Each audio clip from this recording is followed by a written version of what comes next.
Hello students, I am Suman Agarwal, Geography and Economics teacher of Sarvit Kari Vidya Mandir. In last video, we have studied about the introduction of physical features of India. Today, we will study part 2 of physical features of India, which is lesson 2 of class 9 Geography. In this video, we will study about first physical feature of India, that is Himalayan mountains. First of all, Himalayan mountains are located in northern part of India. Book में देखो आपको जो ये brown colour का आपकी book में जो brown colour का ये सारा एरिया नजर आ रहा है, ये सारा क्या है? Himalayan mountains. इसके बारे में आज हम पढ़ेंगे, ठीक है। तो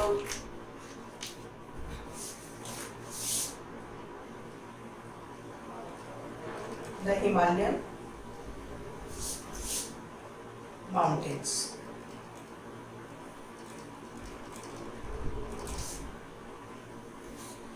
ये फर्स्ट फिजिकल फीचर है जो कि इंडिया के नॉर्थ में लोकेटेड है, ठीक है। तो हिमालयन माउंटेन्स, सबसे पहले इसको देखो, ईस्टर्न से स्ट्रेच्ड है,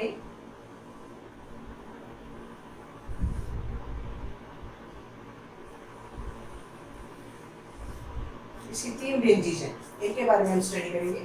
सबसे पहले हम देखेंगे कि हिमालयन माउंटेन्स की क्या क्या कैरेक्टरिस्टिक्स हैं, ठीक है। Himalayan mountains are geologically young and structurally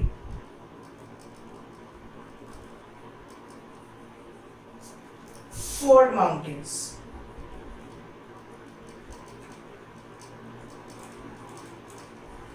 जो हिमालयन माउंटेन्स हैं वो जियोलॉजिकली अगर हम देखें तो यंग है। जैसे मैंने आपको लास्ट वीडियो में बताया था कि ये टर्शियरी एज में बने हैं, यानी कि इसको हम क्या बोलते हैं? यंग माउंटेन्स, ठीक है। ओल्ड एज में नहीं बने बल्कि यंग एज में बने हैं। तो these are geological young mountains and structurally, अगर हम इसका स्ट्रक्चर देखें तो ये क्या है? फोल्ड माउंटेन्स, यानी कि इसमें ऐसे फोल्ड्स हैं, तो फोल्ड पड़ने से ये बने। तो पहली कैरेक्टरिस्टिक इसकी हिमालय माउंटेन की है कि these are geologically young and structurally fold mountains. Second क्या है?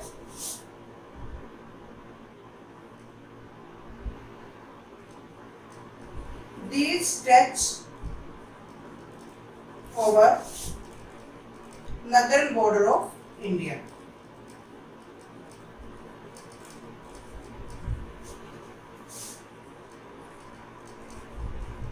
ये जो माउंटेन्स हैं इंडिया के नदरन बॉर्डर पे स्ट्रेच्ड है, मतलब इनकी लोकेशन कहाँ पे है? इंडिया के नदरन बॉर्डर पे।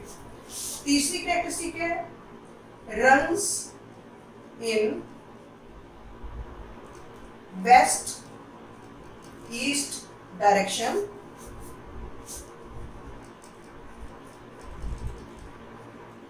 From Indus to Brahmaputra।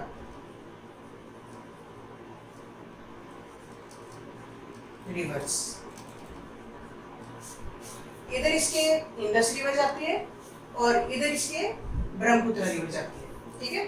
तो ये जो माउंटेन हिमालयन माउंटेन्स हैं वो इंडस रिवर से लेके सतलुज रिवर तक, इंडस रिवर से लेके ब्रह्मपुत्र रिवर तक स्ट्रेच्ड है, ठीक है। तो तीसरी कैरेक्टरिस्टिक इसकी क्या है हिमालयन माउंटेन्स की?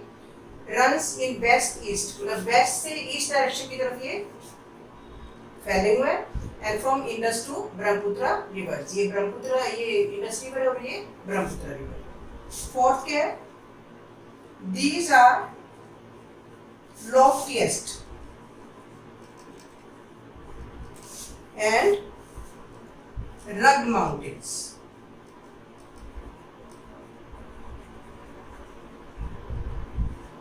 These are loftiest and rugged mountains of the world. Loftiest मतलब ऊंचे, ये वर्ल्ड के सबसे ऊंचे माउंटेन्स हैं, लॉफ्टिएस्ट माउंटेन्स हैं। और रग माउंटेन, मतलब इनका जो टेरेन है, इनका जो सरफेस है वो स्मूथ नहीं है बल्कि क्या है? रफ है, ठीक है। तो फोर्थ कैरेक्टरिस्टिक हिमालयन माउंटेन्स की क्या है? These are loftiest and rugged mountains of world. Next, they form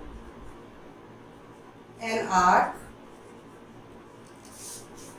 of 2400 kilometres. ये जो माउंटेन्स हैं ये सीधे नहीं है बल्कि आर्क शेप में है, ठीक है, आर्क शेप में है और इनकी जो लेंथ कितनी है 2400 किलोमीटर्स। मतलब अगर हम इसमें इंडस रिवर से लेके ब्रह्मपुत्र रिवर तक इनकी लेंथ देखें तो ये कितनी लेंथ में स्ट्रेच्ड है 2400 किलोमीटर्स। तो ये फिफ्थ कैरेक्टरिस्टिक होगी इसकी। नेक्स्ट है it's width varies from 400 kilometers to 150 kilometers। इसकी जो विड्थ है मतलब इसकी अगर हम चौड़ाई देखें तो ये 400 किलोमीटर से लेके 150 किलोमीटर तक है। अगर जम्मू कश्मीर की तरफ देखें तो इसकी विड्थ ज़्यादा है, यहाँ पे 400 किलोमीटर है इसकी लेंथ हिमालयन रेंज की, और यहाँ पे जाते जाते अरुणाचल प्रदेश की तरफ जाते जाते ये काम होकर कितनी हो जाती है 150 किलोमीटर, ठीक है। तो सिक्स कैरेक्टरिस्टिक इसकी ये है। नेक्स्ट है इट हैज 3 रेंजेस। इसकी 3 रेंजेस है, हिमाद्री, हिमाचल एंड शिवालिक। इसकी 3 रेंजेस हैं। रेंजेस मतलब चेन ऑफ माउंटेन्स, मतलब इसकी जो 3 रेंजेस हैं, सबसे ऊपर वाली रेंज हिमाद्री, हिमाचल एंड शिवालिक, ठीक है। तो ये हिमालयन माउंटेन्स की कैरेक्टरिस्टिक्स है, ठीक है। 7 कैरेक्टरिस्टिक्स मैंने आपको बताई। Geological young and structurally fold mountains, ठीक है, stretch over northern border of India and runs in west-east directions from Indus to Brahmaputra river, and these are loftiest, मतलब सबसे ऊंचे mountains हैं and rugged mountains. They form an arc, तो ये arc बनाते हैं और 2400 किलोमीटर की लेंथ है इसकी, और its width varies from 400। यहाँ पे इसकी width 400 है और ईस्ट की तरफ जाते जाते इसकी width 150 किलोमीटर रह जाती है। और these mountains have 3 ranges, Himadri, Himachal and Shivalik. तो अब नेक्स्ट हम इसकी जो 3 रेंजेस हैं हिमाद्री, हिमाचल और शिवालिक, तो फर्स्ट रेंज हिमाद्री के बारे में पढ़ेंगे। हिमालय की तो ये हिमालय की कैरेक्टरिस्टिक्स थी। इसकी जो पहली रेंज है हिमाद्री, इसके बारे में अब हम पढ़ेंगे।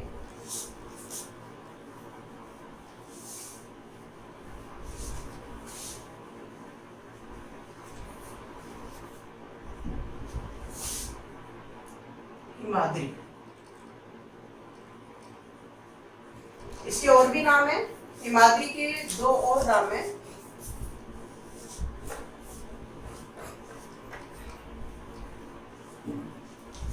इसको हम इनर हिमालय भी बोल सकते हैं या फिर ग्रेटर हिमालय भी बोल सकते हैं। हिमाद्री, इनर और ग्रेटर हिमालय एक ही बात है। जैसे मैंने आपको बताया कि हिमालय की 3 रेंजेस हैं इस तरह से, फर्स्ट, सेकंड और थर्ड। तो ये जो फर्स्ट रेंज है इसके बारे में हम पढ़ रहे हैं। इसका क्या क्या नाम है? हिमाद्री भी बोलते हैं इसको, इनर हिमालय भी बोलते हैं और ग्रेटर हिमालय भी बोलते हैं, ठीक है। तो सबसे पहले तो हिमाद्री इसको क्यों बोलते हैं? क्योंकि ये सबसे ऊंचे माउंटेन्स हैं। मतलब जो हिमालय की 3 रेंजेस में ये रेंज जो है वो सबसे ऊंची रेंज है। तो ऊंची होने के कारण, इसकी हाइट ज़्यादा होने के कारण इस पे सारा साल बर्फ जमी रहती है, यानी कि पेरिनियली ये स्नो बाउंड रहती हैं इसकी पीक्स। तो इसलिए इस रेंज का नाम क्या पड़ गया? हिमाद्री। हिमाद्री हिंदी का वर्ड है, हिम मतलब बर्फ, आद्री मतलब माउंटेन्स। ये माउंटेन्स बर्फ से ढके रहते हैं। इनर हिमालय क्यों बोलते हैं? क्योंकि ये अंदर की तरफ है। अगर हम इंडिया से देखें तो ये बहुत ही अंदर, मतलब सबसे जो पहली रेंज है ये, तो इसलिए इसको हम क्या बोलते हैं? इनर हिमालय। और ग्रेटर हिमालय क्यों बोलते हैं इसको? क्योंकि ये सबसे ऊंचे हैं, ठीक है, इसलिए इसको ग्रेटर हिमालय बोलते हैं। तो हिमाद्री, इनर और ग्रेटर हिमालय एक ही बात है। इसकी क्या क्या कैरेक्टरिस्टिक्स है ये अब हम पढ़ेंगे। सबसे पहले इसकी कैरेक्टरिस्टिक क्या है? It is continuous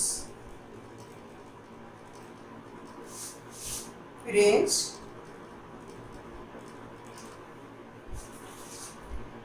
and contains loftiest peaks. loftiest peaks.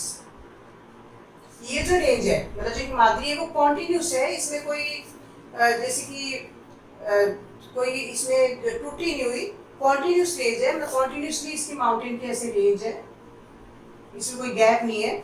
और इसमें इस रेंज में वर्ल्ड की हाईएस्ट पीक्स हैं, जैसे माउंट एवरेस्ट जो कि वर्ल्ड की हाईएस्ट पीक है, जो कि नेपाल में सिचुएटेड है, और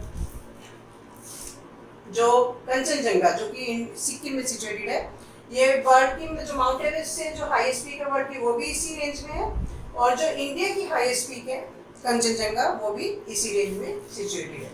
तो पहली कैरेक्टरिस्टिक हमने क्या पढ़ी कि this range is continuous and contains loftiest peaks. Second इसकी कैरेक्टरिस्टिक क्या है? Average height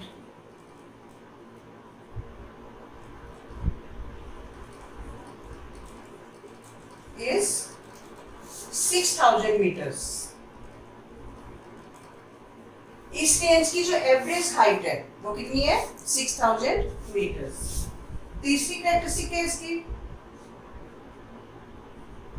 all important peaks lies in this range.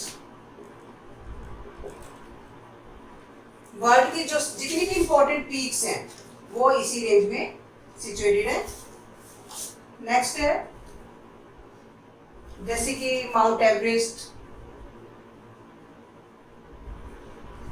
या कंचनजंगा, ठीक है। नेक्स्ट है फोल्ड्स आर असिमेट्रिकल,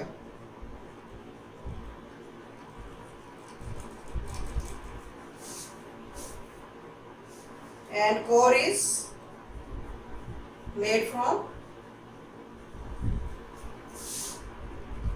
ग्रेनाइट। इसके जो फोल्ड्स है उसमें कोई सिमेट्री नहीं है, कोई जो फोल्ड है वो ज्यादा बड़ा है कोई कम बड़ा है, ठीक है, इसमें कोई सिमेट्री नहीं है, असिमेट्रिकल है। और इसकी जो कोर है मतलब इसका जो सेंटर है, इस जो रेंज का जो सेंटर है वो किससे बना है? ग्रेनाइट से। जो अपर पार्ट है वो सेडिमेंट से बना है, लेकिन जो इनर पार्ट है वो किससे बना है? ग्रेनाइट से। Perennially snow bound, this range is perennially, perennially मतलब पूरा साल, ये जो रेंज है पूरा साल स्नो बाउंड यानी कि स्नो से ढकी रहती है, ये भी इसकी कैरेक्टरिस्टिक है। नेक्स्ट है number of glaciers, number of glaciers descend from this range. जो हिमाद्री से बहुत सारी ग्लेशियर्स, ग्लेशियर्स क्या होती हैं? रिवर्स ऑफ आइस, ठीक है। जैसे गंगा रिवर है, गंगा रिवर की ग्लेशियर कौन सी है? गंगोत्री। यमुना रिवर की ग्लेशियर कौन सी है? यमुनोत्री। यानी कि बर्फ की जो रिवर है उसको ग्लेशियर बोलते हैं। तो ये जो रेंज है वो इसकी हाइट बहुत ज़्यादा होने के कारण पूरा साल ये बर्फ से ढकी रहती है, और इस रेंज में बहुत सारी ग्लेशियर्स मिलती हैं जैसे कि गंगोत्री एंड यमुनोत्री, ठीक है। तो जो इसकी हिमाद्री की हमने कैरेक्टरिस्टिक्स पढ़ी ये आपको क्लियर होगी होंगी, ठीक है। इसको एक बार रिवाइज करते हैं। कॉन्टिन्यूस रेंज है, लॉफ्टीएस्ट पीक्स है, इसमें हाइट इसकी एवरेज 6000 मीटर्स है, इसमें वर्ल्ड की जो मेन सारी पीक्स हैं, और सिमेट्रिकल है ये, और इसकी ग्रेनाइट से बनी है, और पेरिनियली स्नो बाउंड है, पूरा साल स्नो से कवर्ड रहती है, और number of glaciers descend from this range, ठीक है। तो इस वीडियो में हमने हिमालयस के बारे में और उसकी जो फर्स्ट रेंज है उसके बारे में पढ़ा। नेक्स्ट वीडियो में हम हिमालय की जो सेकंड रेंज है और थर्ड रेंज है उसके बारे में पढ़ेंगे।